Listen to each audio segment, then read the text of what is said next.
होंगे 2 है, फिर 2 की पावर 3 है, 4 है, 5 है, और इसका सम पूछ रहा है। तो कुछ नहीं करना है, आप आसानी से कर सकते हैं। यहाँ पर ध्यान देंगे, ठीक है।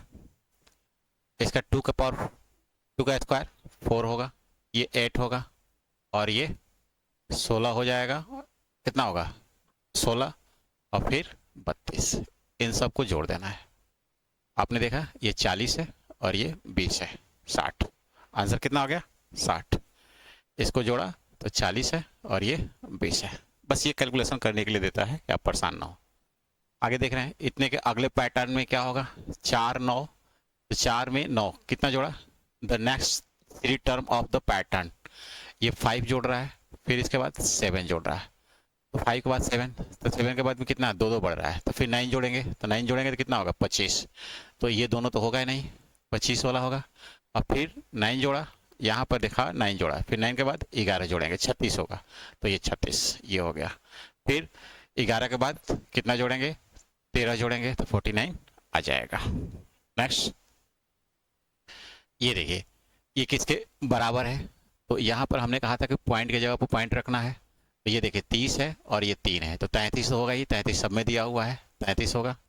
फिर पॉइंट के बाद में 3 यहाँ पर, 3 यहाँ पर, 3 यहाँ पर, तो पहले वाले में 3 3 बार, तो 9 हो जाएगा। फिर 2 बार, फिर 3 बार, तो कितना हो जाएगा? 9 6 3, ए हो जाएगा। 9 6 3, ये ए हो जाएगा। बात समझ में आ रही है? नेक्स्ट देखते हैं। एक आयताकार मैदान की लंबाई चौड़ाई इतना मीटर और इतना मीटर है, उस मैदान के चारों ओर बाड़ लगाने का व्यय इतना। तो चारों ओर ये आयता है, तो फिर देखिए, तो लंबाई कितनी है? इतना है। चौड़ाई कितना है? तो चारों तरफ जब बाड़ लगाना है तो इसका क्या निकालना होगा? परिमाप निकालना होगा, इसका परिमाप। तो परिमाप बराबर आयत का परिमाप बराबर 2l प्लस b। तो लंबाई कितना है? 1/4 और 2 3/4। अब ध्यान दीजिएगा, इसे आसानी से हम लोग कर सकते हैं। यहाँ पर 2 होता ही होता है, 3 2 5, और ये इसको जोड़ेंगे तो 1 होगा 6, तो 2 गुणे 6 कितना हो गया? 12। अब 12 हो गया, 12 मीटर। अब 12 पर खर्च कितना, एक पर कितना खर्च हो रहा है? 2.5। तो 12 पर कितना होगा? 30 होगा। कितना होगा? 30, 12 दूनी 24, अच्छे 30 रुपया। 30 रुपया। बात समझ में आ रही है? सिर्फ देखना है। कुछ बच्चे क्या करेंगे, यहाँ पर एरिया निकाल देंगे, तो फिर प्रॉब्लम्स हो जाएगा। नेक्स्ट क्वेश्चन को देखते हैं। यदि इतना, जल्दी करिए इसे, यदि इतना डिवाइडेड बाई इतना, तो फिर इसका मान क्या होगा? आराम से करके बताएं तुरंत, ठीक है। अब ये देख रहे होंगे, इसमें से इसको डिवाइड किया है, डिवाइड किया है, यहाँ पॉइंट है, यहाँ पॉइंट है, समझिए पहले 1.55 है, इसका मान दिया हुआ है 7920।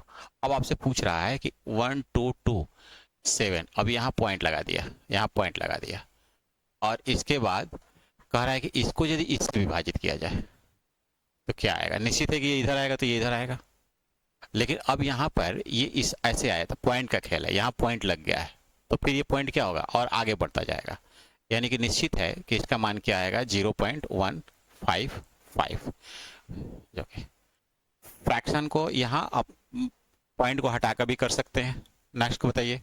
4 आदमी अथवा 6 औरत एक काम को 16 दिन में, 4 आदमी है अथवा मतलब या बराबर, या बराबर, ठीक है। 6 वोमेन किसी काम को कितने दिन में कर रही है? 16 दिन में कर रही है, 16 दिन में। तो आपसे पूछ क्या रहा है? 2 आदमी तथा मतलब प्लस 9 औरत कितने दिन में करेगी? तो आसानी से कर सकते हैं। अब देखिए, यहाँ पर 2 आदमी, 4 आदमी बराबर 6 औरत, तो 2 आदमी बराबर कितने औरत? 3 औरत होगा। तो इसका मान 3 वोमेन हो गया और ये 9 वोमेन हो गया, बराबर 12 वोमेन। 12 औरत कितने दिन में करेंगी? 12 औरत कितने दिन में करेंगे, ये निकालना है। तो इसे कर लेंगे, 6 औरत 16 दिन में, तो 12 औरत, निश्चित है कि कम दिन लगेगा। देख रहे हैं, ये जब दुगना हो रहा है, यहाँ से दुगना हो रहा है, इसमें 2 से गुणा है, 2 से गुणा है, तो निश्चित है कि इसमें क्या है? उल्टा रिवर्स होता है, भाग होगा, यानी कितना आएगा? 8 दिन आएगा, 8 दिन आएगा, 8 दिन आएगा। कितना आएगा? 8 दिन। आप उस मेथड से भी कर सकते हैं कि 16 आदमी, 16 6 औरत 16 दिन में, तो एक औरत 6 गुणे 16, फिर बराबर 12 औरत कितने दिन में, तो 12 इंटू डेज। ये कट जाएगा, इस 2 बार में कट गया, ये कट गया 8 बार में, तो डेज बराबर 8, डेज बराबर 8, यहाँ भी आ जाएगा डेज बराबर 8। बात समझ में आ रही है? नेक्स्ट देखते हैं, किसी प्राकृतिक संख्या n के लिए निम्न में से कौन सा सत्य है? कौन सा सत्य है? बड़ी संख्या दर्शाता है और ये छोटी संख्या दर्शाता है। प्राकृतिक संख्या n के लिए, तो प्राकृतिक संख्या पता है आपको 1 से लेकर कहाँ तक स्टार्ट होता है? 9 तक। तो n बराबर मान लीजिए कि हम छोटी संख्या 1 ही मान लेते हैं, तो पहला क्या है? 1 का स्क्वायर बड़ा होगा इससे, तो 1 का स्क्वायर बड़ा होगा 1 का क्यूब से, सबका मान 1 ही आएगा। तो पूछ रहा है, गलत हो जाएगा ये। निम्न कौन सा सत्य है? क्यू और ये बात तो यही है, ये भी गलत हो जाएगा। अब ये कह रहा है कि एन स्क्वायर बड़ा है एन क्यू का, 0 से बड़ा होगा, 0 से दोनों बड़े होंगे, लेकिन ये इससे बड़ा नहीं होगा। अब ये कह रहा है कि एन हमेशा 0 से बड़ा होगा, ये बात सही है, क्योंकि 0 तो उसमें पूर्ण संख्या में आता है, तो हमेशा क्या होगा? बड़ा होगा। द बेस्ट क्वेश्चन है, बहुत बेहतर क्वेश्चन है, और इसको अच्छे से देख लीजिएगा, ठीक है। तो लास्ट वाला आंसर होगा। अगला देखते हैं, पायल ने संतरे के जूस को 9 बड़ी बोतलों में खरीदी, प्रत्येक बोतल में इतना ml था, तो कुल मिलाकर कितने लीटर जूस हुए? भैया 750 ml था और इसमें 9 बोतल उन्होंने खरीदा, तो गुणा कर दीजिए।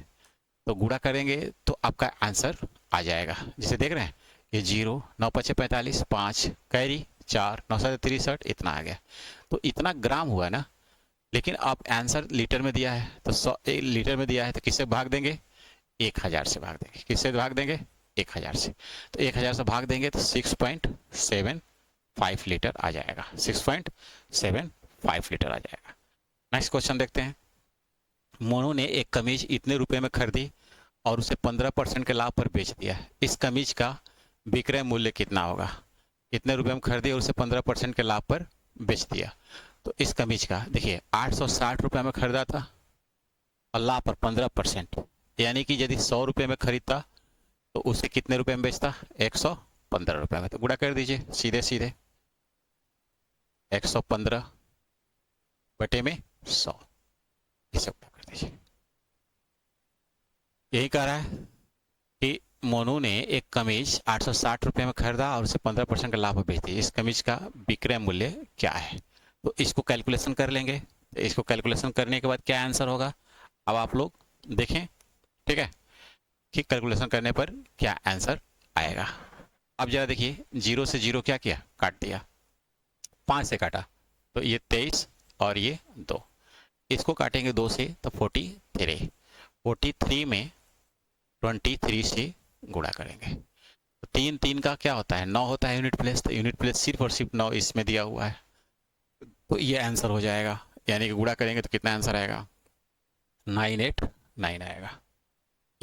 एक व्यक्ति 12 किलोमीटर के स्थान तक जाने के लिए एक टैक्सी किराए पर ली और पहले 2 किलोमीटर किराया 25 रुपया और फिर उत्तरोत्तर किराया 10 रुपया, 12 किलोमीटर जाता है, तो पहले दो पर 25 रुपया दे दिया इन्होंने, पहले 2 पर 25 रुपया दे दिया, फिर शेष बचा कितना? 12 था, तो 10 किलोमीटर बचा, इस पर कितना दे रहा है? 10 रुपया पर किलोमीटर, यानी कि 100 रुपया लग गया, तो इसे टोटल खर्च कितना हो गया? 125 रुपया। कितना खर्च हो गया? 125 रुपया। किलोमीटर कितना हो गया? 12 किलोमीटर ही यात्रा कर रहा है, तो 125 जिस ऑप्शन में रहेगा उसका क्या हो जाएगा? वो आंसर हो जाएगा। आइए नेक्स्ट क्वेश्चन को देखते हैं, निम्न दंड आरेख में एक विद्यार्थी विभिन्न विषयों में प्राप्त अंक को दर्शाता है, से सभी विषयों में कुल कितने अंक प्राप्त हुए हैं? कुल कितने अंक प्राप्त हुए हैं? देखिए यहाँ पर प्राप्तांक दिया हुआ है और जस्ट उल्टा, अंग्रेजी में यहाँ पर देख रहे होंगे, अंग्रेजी में 20, अंग्रेजी में 20 है, तो सबको जोड़ते जाएंगे। हिंदी में देखा आपने 30 है, फिर गणित में देखा आपने 50 है, फिर इसके बाद में विज्ञान में देखा 40 है, विज्ञान में 40 है, सामाजिक विज्ञान में फिर 30 है, तो 20 30 50 50 100 और 40 30 170, कितना हो जाएगा? 170। कुछ नहीं था, बस सावधानी घटी दुर्घटना घटेगी। नेक्स्ट, ये देखिए इतना का सरलतम परिणाम क्या होगा, आप जरा करके बताएं कि इसका सरलतम परिणाम क्या होगा। ठीक है, आराम से सॉल्व करिए। इसे जब सॉल्व करेंगे तो आंसर 1/6 आएगा। सॉल्व कर सकते हैं, बोडमास रूल पर है। ठीक है, बोडमास रूल पर सबसे पहले इसमें क्या करेंगे, का को करेंगे, फिर इसके बाद में फिर प्लस को करेंगे और फिर माइनस को करेंगे, फिर आसानी से हो जाएगा। ठीक है, और इसके पहले ब्रैकेट भी है, का को फिर ब्रैकेट भी है, देख रहे हैं, तो ब्रैकेट को भी करेंगे, पहले ब्रैकेट को भी कर लेंगे, तो आसानी से आपका काम हो जाएगा। करके दिखा दिया जाए, करके दिखा दिया जाए। अच्छा चलिए, इसका एलसीएम क्या होगा, 9 होगा। इसको किया तो 9, यहाँ पर 6 और 4, 10/9 का 3/5 प्लस ये कितना हो जाएगा 5/4 माइनस 1/3। यह देखिए 10/9 इंटू 3/5 प्लस 5/4 माइनस 1/3। ये कट जाएगा 2, ये कट गया 3, तो 2/3 प्लस 5/4 माइनस 1/3। एलसीएम 12, यहाँ पर 8, यहाँ पर 15, यहाँ पर 4। तो प्लस वाले को पहले जोड़ते हैं। ठीक है, तो 15 ये जोड़ करके और फिर इसके बाद घटा लेते हैं। ठीक है, तो जोड़ करके घटा लेंगे, आराम से सॉल्व हो जाएगा। इसके आगे कर सकते हैं कि नहीं, कर सकते हैं ना, यहाँ से कर सकते हैं। चलिए नेक्स्ट, एक जुराब के जोड़े का मूल्य एक टोपी के मूल्य का दुगना है। देखिए कितना बेहतर क्वेश्चन है। यदि 5 जुराब के जोड़े का मूल्य इतना रुपया है तो 2 जोड़े के जुराब का तथा 4 टोपी का कुल मूल्य क्या होगा। 4 टोपी का कुल मूल्य क्या होगा। एक जुराब के जोड़े का मूल्य एक टोपी के मूल्य का दुगना है। यदि 5 जुराब के जोड़े का मूल्य इतना रुपया है तो 4 टोपियों का मूल्य क्या होगा। बहुत बेहतर क्वेश्चन है। 5 जुराब जोड़े का मूल्य देखिए, 5 जुराब जोड़े का 5 पेयर जो है 1250, एक पेयर का दाम कितना होगा 250 होगा। 250 खरीद कितना रहा है, 2 जोड़े जुराब और 4 टोपी, तो 2 जोड़े खरीद रहा है, तो 500 रुपया तो इसका हो गया। 500 रुपया तो ये आपको देना पड़ेगा पहले। फिर कह रहा है कि 4 टोपी खरीदना होगा और एक जुराब जोड़े का मूल्य एक टोपी के मूल्य का दुगना है, यानी कि इसका आधा है। तो समझिए, तो 4 जब यहाँ पर टोपी खरीदेंगे तो 2 जुराब के बराबर लगेगा, यानी 500 रुपया ही लगेगा। 500 रुपया ही कितना हो गया टोटल 1000 रुपया। बात समझ में आ रही है। एक जुराब के जोड़े का मूल्य एक टोपी के मूल्य का दुगना है, तो ये हम कह सकते हैं कि एक जुराब जो मोजे हैं, एक जुराब में कितने टोपी मिलेंगे, 2 टोपी मिलेंगे। एक जुराब जोड़े में कितने टोपी मिलेंगे, जुराब जोड़े, भाई जुराब तो मोजे तो जोड़े में ही मिलते हैं। ठीक है, सॉक्स जो होते हैं जोड़े में मिलते हैं, 2 टोपी हो जाएंगे। तो इस पर हम लोग इसको सॉल्व कर सकते हैं। नेक्स्ट, निम्नलिखित से किसके पलड़े संतुलित है। संतुलित मतलब बैलेंस है, बाएं और दाएं दोनों का वजन बराबर होना चाहिए। यहाँ पर देख रहे हैं ये 1000 है, ये क्या है 1000 है, गुणा करेंगे 1000, और ये 100, ये संतुलित नहीं है। यहाँ पर देख रहे हैं 120 है, यहाँ 80 है, ये भी संतुलित नहीं है। यहाँ पर देख रहे हैं भाग दे रहे हैं 100 और जोड़ रहे हैं 100, ये बराबर है, ये संतुलित हो गया। इसको भी चेक कर लीजिए, 40, हालांकि एक आ गया तो फिर 200 200 400 और ये 200, ये भी संतुलित नहीं है। तो आंसर क्या हो जाएगा 2 नंबर।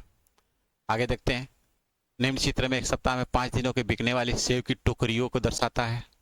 अब यहाँ पर 3 टोकरी बिक्री हुई है, कितनी हुई है 3, यहाँ पर 3 बिक्री हुई है, यहाँ पर 3 2 5, यहाँ पर 4, यहाँ 2 और यहाँ पर 2 2 4 तो 6 1 7 टोकरी बिक्री हुई है। और तो टोटल टोकरी कितनी हो गई 3 5 8 4 12 2 14 7 21 टोकरी। फिर कह रहा है कि एक स्टार का मान 10 टोकरी के बराबर है। एक स्टार, यहाँ स्टार जोड़ा 10 के बराबर है, तो टोटल कितना हो गया 210 टोकरी हो गया, 210 टोकरी हो गया। ये 21 जो था ना स्टार था, अब कह रहा है कि यदि उसके पास 140 टुकड़ी और बची है तो जोड़ दीजिए भैया। 140 बची है तो 350। कितनी टुकड़ियां थी प्रारंभ में, कितनी टुकड़ियां थी? बेहतर क्वेश्चन है। 5 अंकों की बड़ी संख्या तथा 4 अंकों की छोटी संख्या। 5 अंकों की बड़ी संख्या क्या होगी? 99999। 4 अंकों की छोटी संख्या क्या होगी? एक पर 1230। 5 अंकों की बड़ी से बड़ी संख्या तथा 4 अंकों की बड़ी से बड़ी संख्या का योग क्या होगा? दोनों बड़ी पूछा है, ध्यान दीजिएगा, ये भी बड़ी पूछा है। 99999। अब जोड़ देंगे। 9 दूनी 18, 8 कैरी 1, 9 दूनी 18 1, 19 कैरी 1, 9 दूनी 18 1, 19 कैरी 1, 9 दूनी 18 1 कैरी 1, 19। फिर इसके बाद में 10, 10 99998, 10 99998। कितना बेहतर क्वेश्चन है। आगे देखते हैं। बर्तन ए बी में इतना और इतना लीटर, ठीक है, 145 और 116 लीटर दूध है। तो बड़े से बड़े मापक दे देखिए, तो दो बर्तन है,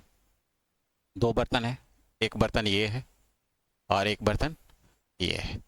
इसमें 116 लीटर है और इसमें 145 लीटर। तो दोनों का पहले अंतर देख लेंगे, क्योंकि ऐसे कंडीशन में पूछता है ना तो एचसीएफ निकालते हैं, मातम समापटक निकालते हैं, मसा निकालते हैं। तो अंतर कितना है? 29। अब देखेंगे 29 से ये कट जा रहा है, ठीक है, तो 29 से 5 बार में कट जाएगा। ये भी 29 से कट जा रहा है 4 बार में, तो यही एलसीएम आंसर हो जाएगा। नहीं कटता तो फिर इसका फैक्टर करते हैं। आगे आते हैं। इतना इतना का एलसीएम क्या होगा? तो एलसीएम के लिए मैंने बताया था कि सबसे बड़ी संख्या पकड़िए 360, इसके बाद वाला से भाग दीजिए 24। क्या संख्या पकड़ा था? 360। ये कट जाएगा 120 से 3 बार में, 2 बार में, तो 2 से गुणा कर दीजिए। फिर अब छोटी वाले को चेक करेंगे। 360 में 120 से, ये हो गया 3 और 1, नीचे वाले से हमेशा गुणा करते हैं, 1 से गुणा करेंगे तो उतना ही आएगा। कितना आएगा? 360 गुणे 2, 720। ये एलसीएम निकालने के, या भाग विधि से भी निकाल सकते हैं। 120, 240 और 360, इस तरह थोड़ा सा लंबा समय होता है। नेक्स्ट देखते हैं। 5,000 रुपये 8% से इतना वर्षों में साधारण ब्याज पर इतना तथा इतना वर्षों में 8 वर्षों में, ऐसा ही बराबर PRT अपन 100। दोनों का अंतर पूछ रहा है। पहला है 5,000 इंटू 8%, ये कितना हो जाएगा? 3 दूनी 6, 1 7, 7 बटे में 2 हो जाएगा। अब फॉर्मूले में 100 होता ही है, 2 0 2 0 कट गया। ये 4 बार में। अब देख रहे हैं 7 चौका 28, 28 में 5 से गुणा किया 140 पर 1400 रुपये आ गया। इसका कितना आएगा? तो 4,000 इंटू ये 9 बटे में 2, 8 पर 8 है, ये 2 0 2 0 कट गया, ये 4 हो गया, चौका 36, ठीक है, और 36 में 4 से 144, 1440। अंतर कितने का है? 40 रुपये का है। अंतर कितने का है? 40 रुपये। सिर्फ कैलकुलेशन दिया है कि परेशान हो आप। नेक्स्ट,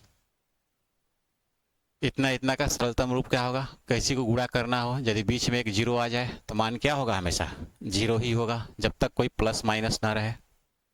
अब इस चित्र में कह रहा है कौन सी संख्या चित्र में वर्ग, वृत्त तथा त्रिभुज में है?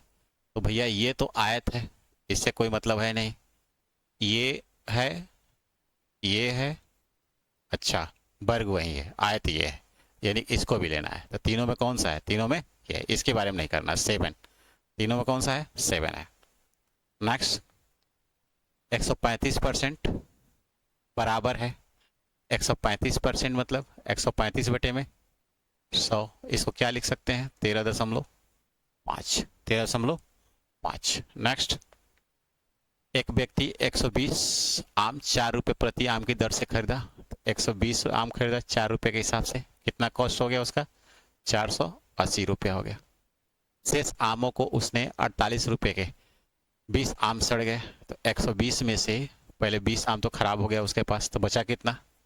100 बचा, 100 आम बच गए, 100 आम बच गए, 100 आम।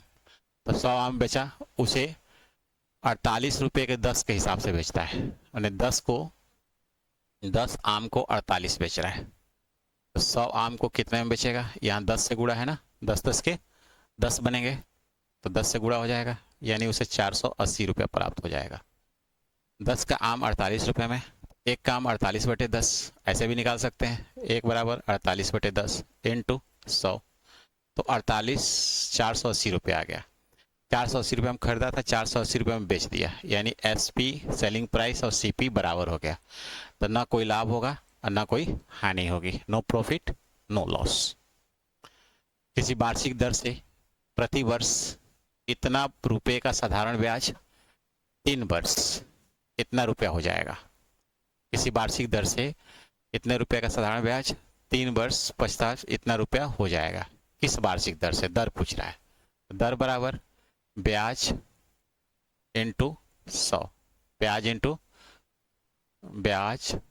इंटू 100 बटे में मूलधन इंटू, देखिए दर पूछ रहा है तो मूलधन इंटू समय, 3 चीज होता है, एक पूछेगा तो ब्याज कह रहा है कि पश्चात इतना, किस वार्षिक दर से इतना रुपया का साधारण ब्याज दिया हुआ है 1314 इंटू 100, मूलधन दिया हुआ है 3650 इंटू समय 3 वर्ष बाद दिया हुआ है, तो 0 से 0 कट गया, 0 से 0 कट गया। अब ये देखिए 3 से कट रहा है कि नहीं, 4 1 5 9, 3 से कट जाएगा, 4 3 12 11 बचा, तो 13 का 9, फिर 24 8 800 400। अब यहाँ पर ध्यान देंगे कि और ये किसी से कट रहा है कि नहीं, 5 से काटते हैं तो 2 हो गया, फिर ये 5 से काटते हैं 7 5 35, फिर 1 15 73 हो गया। अब ये 73 से देखते हैं कि कट रहा है कि नहीं, ठीक है। 6 बार में ये कट जाएगा, 6 में 2 से गुणा करेंगे, 6 में 2 से 12% आंसर हो जाएगा। सिर्फ और सिर्फ कैलकुलेशन बेस है और कुछ नहीं है। इतना को 12 से भाग दिया जाए तो भागफल क्या होगा, इस क्वेश्चन को आप लोग करिए कि भाग दिया जाए तो भागफल क्या होगा। देख रहे हैं यहाँ पर 3 अंक का है, 12 से भाग दिया जाए तो निश्चित है कि आंसर भी 3 ही अंक में आएगा। 12 एक बार में जाएगा, एक बार में, फिर बचा कितना 24, 12 दूनी 24, फिर पॉइंट लग जाएंगे तो ये आंसर आ जाएगा। कितना आ जाएगा, ये आंसर आ जाएगा। थैंक यू, उम्मीद कर रहे हैं कि समझ में आया होगा। फिर मिलते हैं नेक्स्ट क्लास में। जय हिंद।